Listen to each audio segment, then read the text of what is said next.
जय हिंद दोस्तों। बॉलीवुड अभिनेत्री और हमारी उंगली वाली बाई स्वरा भास्कर ने हाल ही में अपने नए घर के लिए गृह प्रवेश समारोह की कुछ तस्वीरें साझा की थी। तस्वीरों में उन्हें एक नई शुरुआत के लिए देवताओं का आशीर्वाद लेने के लिए पूजा करते हुए देखा जा सकता है।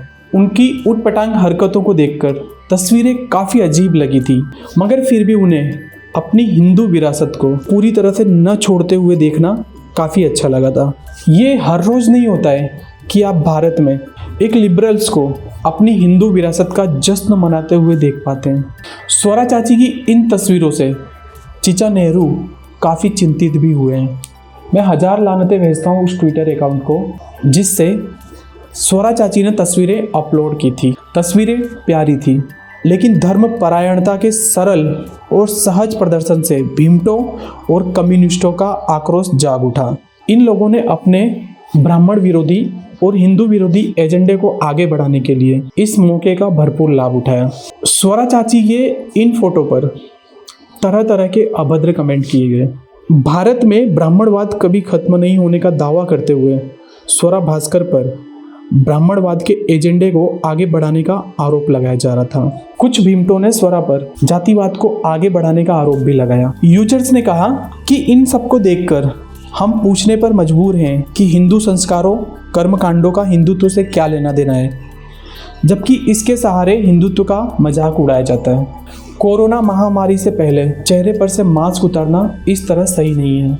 इसी बीच कुछ लोगों ने स्वरा भास्कर की तस्वीरों की तुलना नाजी दुष्प्रचार से भी की। यहाँ एक मिनट के लिए सिर्फ उस नफरत की कल्पना कीजिए। जीवन में एक नए अध्याय को शुरू करने से पहले देवताओं की प्रार्थना को नाजीवाद के दुष्प्रचार से तुलना की जा रही है। पवित्र त्रिशूल और स्वस्तिक की तुलना नाजीवाद से की जा रही है। किसी दूसरे धर्म के खिलाफ कट्टरता का ऐसा सार्वजनिक प्रदर्शन बर्दाश्त नहीं किया जाता है, लेकिन जब हिंदू धर्म की बात आती है तो ये सभी के लिए खुला मौसम होता है। इस नफरत को विश्वविद्यालय के परिसर में, मीडिया में और मनोरंजन के उद्योगों में काफ़ी बढ़ावा दिया जाता है। नाजीवाद की तुलना हाल के दिनों की ऐसी घटना है जिसे कुछ ही दिनों में काफ़ी कवर किया गया है। हिंदुत्व और श्वेत वर्चस्व के बीच एक तरह की समानता बनाने की कोशिश की जा रही है। इसके तहत ये लोग हिंदू धर्म में पवित्र माने जाने वाले प्रतीकों को सीधे टारगेट कर रहे हैं। हिंदुत्व से इतनी नफरत है इन भीमटों को कि कुछ लोगों ने स्वरा भास्कर के नारीवाद पर ब्राह्मणवाद का ठप्पा भी लगा दिया।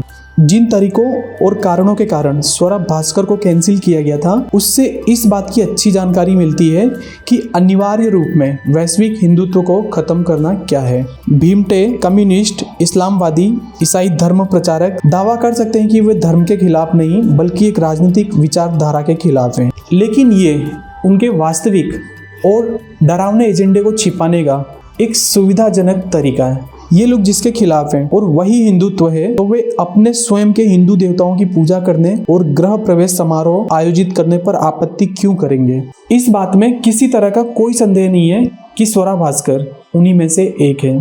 स्वरा ने फेक न्यूज़ फैलाई, स्पष्ट हकीकत से इनकार भी किया है और हिंदुत्व को कमजोर करने के लिए हर तरह के दुर्भावनापूर्ण एजेंडे को बड़ी ही बेशर्मी से आगे बढ़ाया। हालांकि जिस क्षण उन्होंने अपनी विरासत पर गर्व करते हुए हिंदू देवी देवताओं की पूजा की तो उन्हें खारिज भी कर दिया। इससे ये पता चलता है कि भाजपा के खिलाफ दुष्प्रचार, एनआरसी का विरोध करना भी पर्याप्त नहीं था। प्रधानमंत्री मोदी की छवि को नुकसान पहुंचाना ही मूल अपेक्षा है और ऐसा करना ही हिंदुत्व को चोट पहुंचाने जैसा हो गया है। इनके समूह का हिस्सा बनने के लिए असली लिटमस टेस्ट ये होता है कि आप अपनी पहचान को पूरी तरह से खत्म कर दो और हिंदू धर्म को बदनाम करते रहो। हिंदू धर्म के सबसे ऊपरी सतह से भी जुड़े रहना वामपंथियों, इस्लामवादियों को विश्वासघात नजर आता है। जब कोई हिंदू धर्म का जश्न मनाने का फैसला करता है तो ऐसे वैश्विक हिंदुत्व को डिसमेंटल करना ज़्यादा डरावना है। ऐसा करने पर उसे वही लोग खारिज कर देते हैं जिसे इसने अपनी आत्मा तक बेच दी थी। हम इस सत्य को भलीभांति जानते हैं क्योंकि हमने देखा है कि ये पश्चिम में कैसे काम करता है। हिंदू राजनेताओं और राजनीतिक उम्मीदवारों के कर्मचारियों को उनकी आस्था के कारण ही निशाना बनाया गया है और इस तथ्य को छिपाने का कोई भी प्रयास नहीं किया गया है।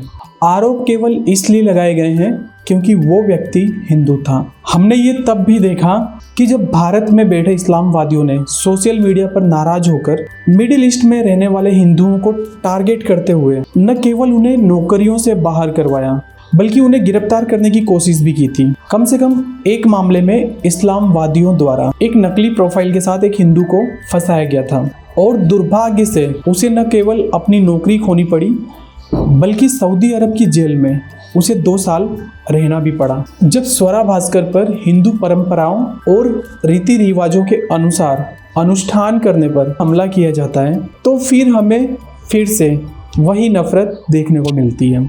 दोस्तों आज की वीडियो में बस इतना। मिलते हैं नेक्स्ट वीडियो में। जय हिंद।